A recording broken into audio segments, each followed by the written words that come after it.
Assalamualaikum warahmatullahi wabarakatuh. Apa kabar Anda semua? Semoga selalu dalam keadaan sehat walafiat. Walaupun ini hari raya menjelang hari raya Idul Fitri, hari raya Idul Fitri, pokoknya kita tetap akan update Anda dengan berbagai info-info aktual. Dan kebetulan nih Bang Saidi dulu lagi jauh di sana di Sydney, tapi tetap mengikuti perkembangan di dalam negeri ya.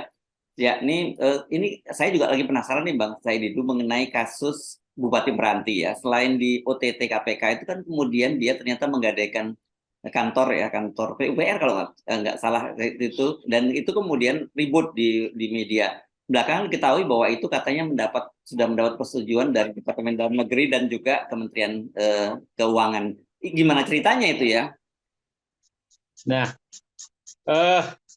ini bikin kaget juga. Yang saya was-was adalah bukan hanya Bupati Meranti melakukan hal seperti itu.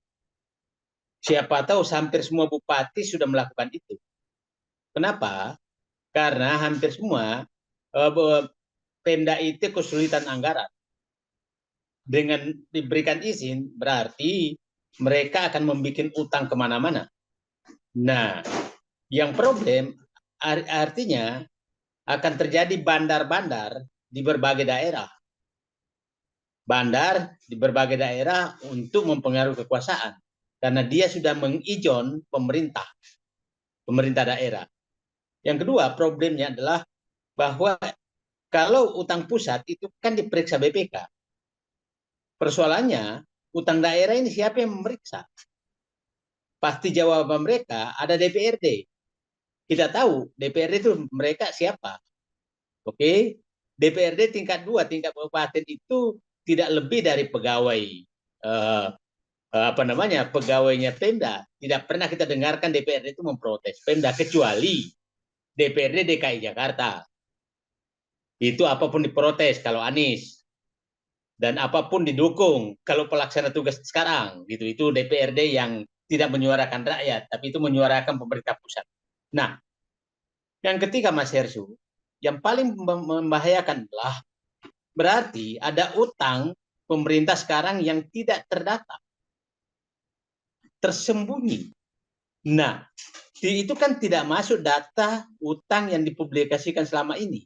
Karena yang dipublikasikan selama ini itu hanyalah utang yang diambil oleh Kementerian Keuangan, dalam hal ini ke pemerintah pusat. Nah, utang-utang yang diambil oleh pemerintah daerah kan tidak tercatat, tidak dipublikasikan sekarang. Nah, coba bayangkan sekarang, Mas Hersu, kalau itu terjadi, berarti utang kita mungkin sudah terlalu besar. Nah, jadi, coba bayangkan kalau aset-aset daerah sudah digadaikan. Dan bukan hanya itu, yang saya was-was adalah izin-izin juga sudah digadaikan, pemberian izin itu digadaikan, hasil sumber daya alam di daerah sudah digadaikan. Nah, ini yang menurut saya harus dibuka. Pertanyaan saya sekarang adalah, saya ingin mendapat betul penjelasan dari pemerintah, apa alasan pemerintah memberikan izin daerah menambah utang dan mekanismenya seperti apa.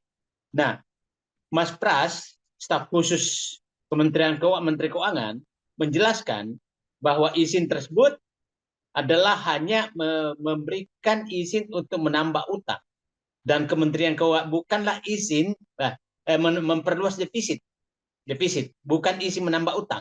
Nah, memperluas defisit itu sama dengan menambah utang. Nah, sepertinya dan menyatakan bahwa Kementerian Keuangan tidak bertanggung jawab atas pemberian utang tersebut. Artinya itu dia Kementerian Keuangan menjelaskan bahwa terhadap utang-utang yang dibikin oleh pemerintah daerah, yang bertanggung jawab adalah pemerintah daerah, walaupun isinya dari Kementerian Keuangan. Itu kan pernyataan berikut. Itu identik dengan menyatakan bahwa yang bertanggung jawab terhadap penambahan utang yang bunganya tinggi, yang tenornya jangka pendek, yang penarikannya melebihi kebutuhan, itu adalah Kementerian Keuangan, bukan DPR, bukan pemerintah. Itu menjelaskan. Artinya,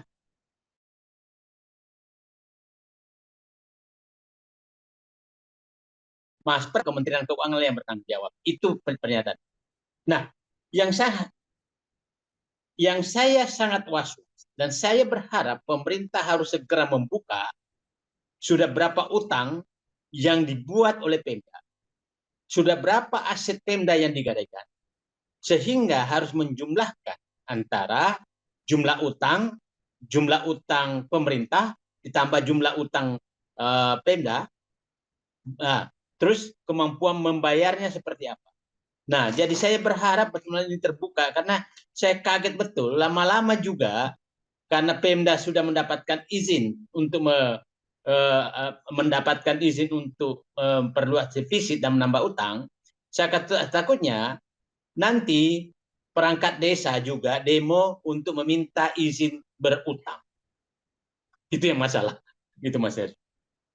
Apakah praktek semacam ini baru terjadi atau sebenarnya sudah lazim? Sebenarnya dulu juga pernah terjadi hal semacam ini. Saya baru pertama kali mendengar. Saya 32 tahun di pemerintahan baru pertama kali mendengar bahwa ada izin dari pemerintah pusat kepada pemerintah daerah untuk menambah utang, membuat utang sendiri. Baru kali ini saya dengar. Nah, saya tidak tahu landasan hukumnya seperti apa, tapi kita tahu sekarang bahwa sebenarnya memang ada arogansi kebenaran yang dimiliki oleh Kementerian Keuangan bahwa apapun aturan yang dilakukan itu seakan-akan sah dan tidak ada yang melanggar apapun. Ini saya yakin baru pertama kali keluar izin untuk menambah utang oleh pemerintah daerah. Saya yakin. Kan kita ingat beberapa waktu yang lalu memang ada ribut-ribut ya soal pembagian hasil penambangan di Kabupaten Meranti ya. Kita ingat bagaimana kemudian bupatinya itu menggugat dan sampai menyatakan mempertanyakan apakah di Kementerian Keuangan ini isinya iblis atau setan begitu ya. Dan karena dia merasa bahwa ada ketidakadilan dalam pembagian soal hasil penambangan di sana. Apakah karena itu kemudian dia diberi keleluasaan untuk melakukan itu atau jadi ini semacam diskresi saja gitu? Atau ini menunjukkan ada persoalan serius bukan hanya terjadi pada Kabupaten Meranti tapi terjadi juga kabupaten-kabupaten yang lain atau kota yang lain gitu.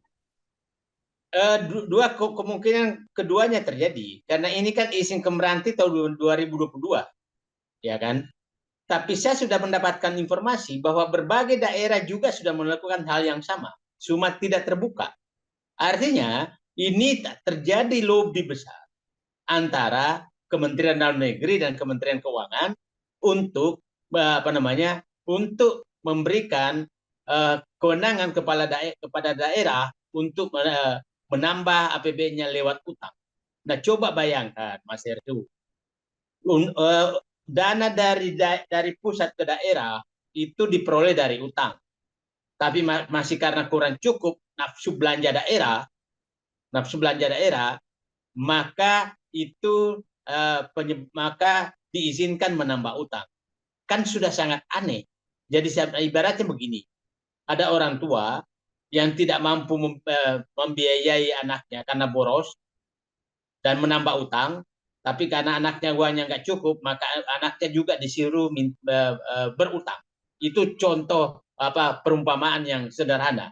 Nah, artinya utang anak itu pasti kan menjadi tanggung jawab bapaknya dong, orang tuanya dong, bukan tanggung jawab anaknya, karena ada izin dari orang tuanya. Jadi adalah sangat fatal menyatakan bahwa tanggung jawab penambahan utang dan pembayaran utang daerah yang mendapatkan izin dari Kementerian Keuangan murni adalah tanggung jawab daerah. Suatu saat akan menjadi tanggung jawab pemerintah pusat. Itu Mas. Ya, kebetulan dalam kasus ini kalau saya baca kata BR kan ya kalau nggak salah Bank Riau dan Kepulauan Riau itu ya yang memberikan keutangan itu selama ini pembayarannya lancar gitu ya.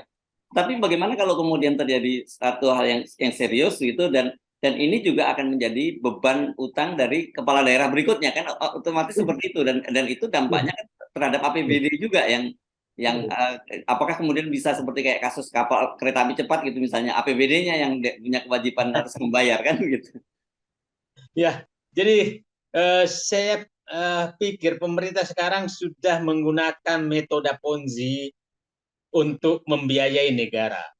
Dan saya menyatakan sudah mengizinkan semua milik ke negara ke depan. Contohnya, jadi daerah sudah membuat utang, maka menjaminkan APBD-nya itu pasti. Negara sudah membuat utang, maka menjaminkan APBD-nya itu pasti. Nah, sekarang itu semua sudah terjamin. Akhirnya menurut saya pemerintah sekarang betul-betul mewariskan masalah yang sangat besar kepada generasi berikutnya. Itu menurut saya adalah, dan banyak sekali contoh yang kita bahas tentang apa namanya bahwa rezim sekarang sudah mengubur masa depan bangsa. Oke, ini kan kebetulan terungkap karena kasusnya kebetulan dia di OTT oleh KPK gitu dan ini terungkap gitu ya. Dan tadinya narasi yang muncul di media ini kan seolah-olah nih Bupati Meranti ini orang gila banget ini. Ternyata dia menggunakan utang untuk kepentingan pribadi gitu, mengejaminkan kantornya kan begitu narasinya. Ternyata belakangan kita tahu bahwa itu atas izin dari Kementerian Keuangan dan Kementerian Dalam Negeri. Nah, kita kita curiga jangan-jangan ini karena daerah-daerah lain tidak di OTT jadi hal semacam ini tidak terungkap kan begitu ya Bang Said itu ya.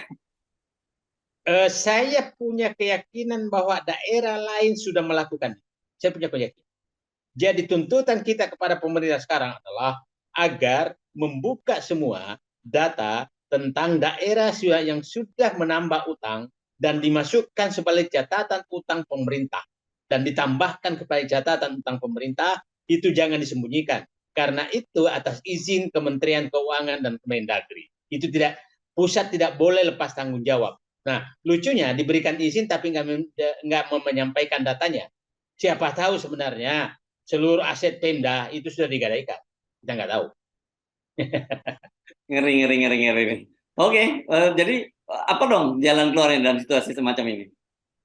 Nah, jalan keluarnya, jalan pertama adalah kita menuntut Kementerian Keuangan agar dan BPK agar membuka semua utang-utang pemerintah daerah yang sudah ada atas izin Menteri Keuangan, kemudian dijumlahkan ke utang negara, dan yang kedua dan juga adalah bahwa sebaiknya cara seperti ini menurut saya dihentikan karena ini sangat berbahaya, sangat berbahaya. Kita tahu Pak Mas Hersu, politik daerah itu bupati, gubernur itu sangat berkuasa, sangat berkuasa ke semua pihak, apalagi ke DPRD. Jadi sangatlah bahaya bahwa daerah itu akan diizinkan untuk nambah utang karena mereka akan mewariskan utang kepada pengganti berikutnya. Ya. Itu saya pikir akan terjadi. Saya pikir ini harus dihentikan cara ini bahwa jangan karena semangat belanja dari dari bupati dan bupatinya menyebabkan dia membuat utang untuk beban generasi berikutnya. Oke, baik Bang Said Didu. Terima kasih. Sampai ketemu lagi kita Bang Didu ya. Assalamualaikum warahmatullahi wabarakatuh.